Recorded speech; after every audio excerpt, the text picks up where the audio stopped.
आज लड़ाई से ज़्यादा कुछ और चीज़ें मैं आपको बताऊंगा, लेकिन सबसे पहले इमरान खान साहब के बेटे पे इल्ज़ामात लगाए जा रहे हैं और फेक न्यूज़ की बुनियाद पे लगाए जा रहे हैं। हुकूमत जो है पाकिस्तान की, उन्होंने ये दावा किया कि इमरान खान के बेटे ने जीएसपी प्लस के स्टेटस के खिलाफ कोई बात की है। हुकूमत का ये दावा है। और उसके बाद वफाकी वुज़रा और सूबाई वुज़रा यानी पंजाब के जो वज़ीर इत्तलात वगैरह हैं, ये सारे बैठ गए और इन्होंने ज़मीन आसमान के कलाबे मिलाना शुरू कर दिए कि पाकिस्तान के खिलाफ बहुत बड़ी साजिश हो गई। जनाब इमरान खान भी को बहुत बड़ा साजिशी है, उसके बेटे भी पाकिस्तान के खिलाफ साजिश कर रहे हैं। जनाब पहले वो मुतनाज़े नहीं थे, अब वो मुतनाज़े हो चुके हैं और पता नहीं क्या कुछ कहानियां इन्होंने सुना दी। तो ज़रा फैक्ट चेक कर लेते हैं। एक तो देखें, वफाकी वुज़रा ने प्रेस कॉन्फ्रेंस की है, ये कोई मजाक नहीं है। जब आप ओहदों पे छोटे छोटे लोगों को बिठाते हैं तो ओहदों की तौकीर भी जाती रहती है। यहां पे सबसे पहले मैं आपको बीबीसी की खबर पढ़ के सुनाता हूं। बीबीसी क्या कह रहा है, ये कैटेगोरिकली जो बीबीसी में लिखा, उन्होंने कहा जी 1 मिनट और 60 सेकंड दौरानिए की कासिम खान की यह तकरीर अक़वाम मुत्तहिदा की वेबसाइट पर भी मौजूद है और खुद उन्होंने भी सोशल मीडिया प्लेटफॉर्म पर शेयर की है। इसमें कहीं भी पाकिस्तान के जीएसपी प्लस दर्जे की बात तक नहीं हुई। ताहम इस तकरीर के क्लिप सोशल मीडिया पर शेयर करके ये इल्ज़ाम लगाया जा रहा है। कासिम खान ने पाकिस्तान में इंसानी हकूक़ की खिलाफ वर्जियों का हवाला देते हुए जीएसपी प्लस स्टेटस ख़त्म करने की बात की। ये इल्ज़ाम है, ये झूठ है। और ये बीबीसी ने कहा कि पूरी तकरीर में किसी जगह पे जीएसपी प्लस स्टेटस का तस्करा भी नहीं है। मैंने आपको पहले बताया था, ये स्टेटस ये है कि पाकिस्तान जो माल भेजता है, पाकिस्तान के ताजिर यूरोपीय मंडियों में, वहाँ पे जो तरक्की पजीर ममालिक हैं उनको जीएसपी का एक स्टेटस मिल जाता है जिसमें उनको रियायतें मिल जाती हैं, वो टैक्स वैक्स उनको कम पड़ता है, बाद का छूट मिल जाती है। लेकिन इस छूट के लिए इन ममालिक को कुछ शराइत पे अमल करना पड़ता है। वो इंसानी हकूक़ के हवाले से शराइत हैं, यानी आप पॉलिटिकली विक्टिमाइज नहीं करेंगे लोगों को, ख़वातीन का आप तहफ़्फ़ुज़ करेंगे, अक़लियतों को आप हकूक़ देंगे, आप लोगों को जबरी तौर पे लापता नहीं करेंगे, मिलिट्री कोर्ट्स जैसा मजाक नहीं होगा इस कंट्री के अंदर। बेशुमार ऐसी चीज़ें, 27 नुकात हैं पूरे, पाकिस्तान ने तहरीरी गारंटियां दी हुई हैं। तो जब आप वो नहीं करते ना काम, तो फिर उसके बाद क्या होता है, वो फिर आपके ऊपर बैकलैश आता है और वो आपसे जीएसपी प्लस स्टेटस वापस लेने की बात करते हैं। अब इमरान खान के बेटे ने तो पूरी तकरीर में ये बात ही नहीं की। हाँ, इस पे बात की जुल्फी बुखारी ने, और उन्होंने ये बात की कि ये स्टेटस तो पाकिस्तान का रहना चाहिए, हम इसकी हमायत करते हैं। यानी ये स्टेटस नहीं होगा तो पाकिस्तान पे दबाव कैसे डाला जाएगा। तो इंसानी हकूक की पामालियों पे बात हो रही थी। देखिए, इमरान खान का बेटा कह रहा है पाकिस्तान में जुल्म हो रहा है, पाकिस्तान के वजीर कह रहे हैं जी हमारे जुल्म को उजागर मत करो वरना जीएसपी प्लस का स्टेटस चला जाएगा। जुल्म करना इन्होंने बंद नहीं करना, यानी जालिम को जालिम कहना अब ये कहते हैं बंद कर दो इसलिए कि जीएसपी प्लस का स्टेटस चला जाएगा। और बेशर्मो, रोको उन्हें जुल्म करने से, जुल्म करने से रोको, वरना जीएसपी प्लस स्टेटस की बात करते हो, खुदा ना खास्ता पाकिस्तान को नुकसान हो जाएगा। इन्होंने पहले भी पाकिस्तान अपने अल्ले तल्लों में और अपनी अयाशियों में तोड़ दिया था, और तब भी इन्होंने इल्जाम दूसरों पे लगा दिया था पाकिस्तान को तोड़ने के बाद। हमूद रिबान कमीशन की रिपोर्ट निकाल कर देखें तो उसमें लिखा हुआ है कौन कौन जिम्मेदार है। लेकिन इन्होंने पहले भी मलबा किसी और पर डाल दिया, और अब बेड़ागर्क, इकोनॉमी का बेड़ागर्क किसने किया? इन्होंने किया। पाकिस्तान की एक्सपोर्ट्स को किसने ब्रेक लगा दी? इन्होंने लगाई। सरमायाकारी का 50 साल रिकॉर्ड किसने तोड़ दिया बेड़ागर्क करने का? वो इन्होंने तोड़ा। जो गुर्बत का रिकॉर्ड है, महंगाई का रिकॉर्ड है, बेरोजगारी का रिकॉर्ड है, वो सारे इन्होंने तोड़े। जितनी इंडस्ट्री है जिसने एक्सपोर्ट्स करनी है, उनकी कॉस्ट ऑफ प्रोडक्शन इतनी बढ़ा दी कि वो इंडस्ट्री बंद हो रही है। और भाई, जिन लोगों ने सामान बना के यूरोप की मंडियों में भेजना था, वो तो आप बंद कर रहे हैं।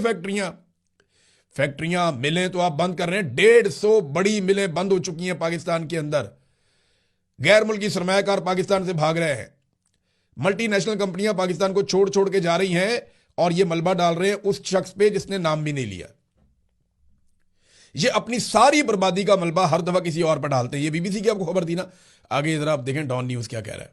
ये पाकिस्तान का एक मोतबर इदारा है, वो ये कह रहा है कि जो क्लेम किया गया है ना वायरल क्लिप के हवाले से, जो साबिक वज़ीर आज़म इमरान खान के बेटे कासिम खान ने कोई डिमांड की है जीएसपी प्लस स्टेटस की, वो गलत है।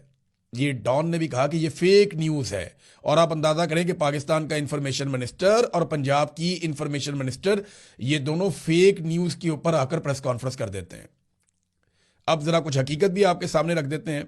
ये देखिए आप, ये नाजरीन, यूरोपियन यूनियन एक जल्दी रिपोर्ट जारी करने लगा है जीएसपी प्लस स्टेटस के हवाले से, और इस पे काम अभी से नहीं, काफी अरसे से हो रहा है। उनके नुमाइंदे पाकिस्तान में आए भी थे। हुकूमत को इस बात का खतरा है कि उनका जीएसपी प्लस का स्टेटस जा सकता है, और वो इस बात से डरे हुए हैं क्योंकि ये उनके ऊपर हथौड़ा बन के गिरेगा। तो अब ये किसी और के खाते में डालने के चक्कर में है। हालांकि पाकिस्तान तहरीक इंसाफ ने या इमरान खान के बेटों ने ऐसी कोई बात नहीं की है। मैं आपको यह बता देता हूं कि यूरोपीय यूनियन का वफद अक्टूबर और नवंबर 2025 में पाकिस्तान आया था, और ये सहाफ़ी हैं हमारे शहजाद पनाचा साहब, उन्होंने भी खबर दी है, और लोग भी है, और ये ऑन रिकॉर्ड है, ये रिकॉर्ड के ऊपर है। इससे पहले भी वो चक्कर लगाते रहे हैं। उनकी टीमें पाकिस्तान में जब आई थी तो मैंने आपको रिपोर्ट भी किया था कि यूरोपीय यूनियन का वफद पाकिस्तान में मौजूद है और वो इनसे सवाल जवाब कर रहा है। जब इन्होंने उठाया था सोहराब बरकत को, तो उस वक्त भी मैंने आपको बताया था कि यूरोपीय यूनियन का वफद फिर मौजूद है पाकिस्तान में और वो सवाल जवाब कर रहा है। अब उन्होंने बहुत सारे सवालात दिए थे हुकूमत को, और हुकूमत उन सवालात के जवाबों में मुतमईन नहीं कर पाई थी। 100 से ज्यादा सवालात थे जो उन्होंने उठाए थे, और उन्होंने वो सवाल जमा करवाए हुए। हुकूमत जो है वो जवाब जमा करवाती है, लेकिन यूरोपीय यूनियन उससे मुतमईन नहीं होता। वो बार बार ये कह रहे हैं कि आप गलत काम कर रहे हैं, आप पाकिस्तान में ज्यादतियां कर रहे हैं, उनको बंद करें। हमने आपको जो सहूलत दी हुई है वो ज्यादतियां बंद करने की वजह से दी हुई है, लेकिन आप तो ज्यादती लगातार कर रहे हैं। अब हुकूमत को यह पता है कि जुल्म तो वो बंद कर नहीं सकते। जीएसपी प्लस स्टेटस अगर उनसे छिन जाता है तो किसके खाते में डालें? तो ये है सारी कहानी जो ये लोग कर रहे हैं। जब फैटफ का मामला आया था ना पाकिस्तान में, तो मैं आपको एक चीज याद दिलाता हूं कि इमरान खान के बेटों ने तो कोई बात ही नहीं की जीएसपी प्लस स्टेटस पे। तो जो फायदा उठाना था जिस इंडस्ट्री ने, उसको तो हुकूमत ने वैसे ही बंद कर दिया, बेड़ा गर्क कर दिया उनका।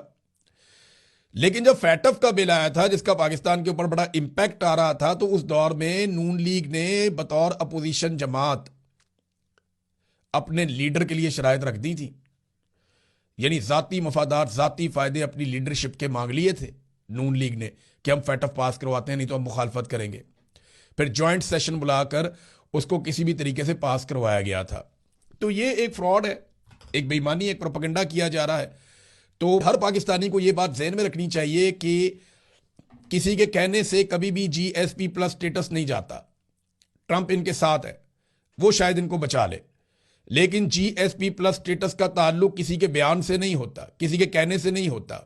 इसका ताल्लुक बराह रास्त इंसानी हकूक के मामलात से होता है, अकलियतों के हकूक के मामलात के साथ होता है, खवातीन के हकूक के मामलात के साथ होता है, कैदियों के हकूक के मामलात के साथ होता है, पॉलिटिकल विक्टिमाइजेशन के साथ होता है, आज़ादी इजहार राय के साथ होता है जो पाकिस्तान में है ही नहीं। मैं आपके सामने मिसाल बैठा हूं, जबरी गुमशुदगियों के सामने होता है, इसके हवाले से होता है जो है ही नहीं पाकिस्तान में, जाली मुकदमात के हवाले से होता है जो है ही नहीं पाकिस्तान में, मिलिट्री कोर्ट के अंदर सिविलियन के ट्रायल से होता है जो पाकिस्तान में इन्होंने जुल्म किया है। अदलिया की आजादी नहीं है पाकिस्तान में। इन चीजों के साथ जीएसपी प्लस स्टेटस जो है वो मुंसलिक है। इमरान खान के बेटे के कहने के ऊपर, अव्वल तो उसने कहा ही नहीं, अगर वो कहता भी तो ये नहीं होना था।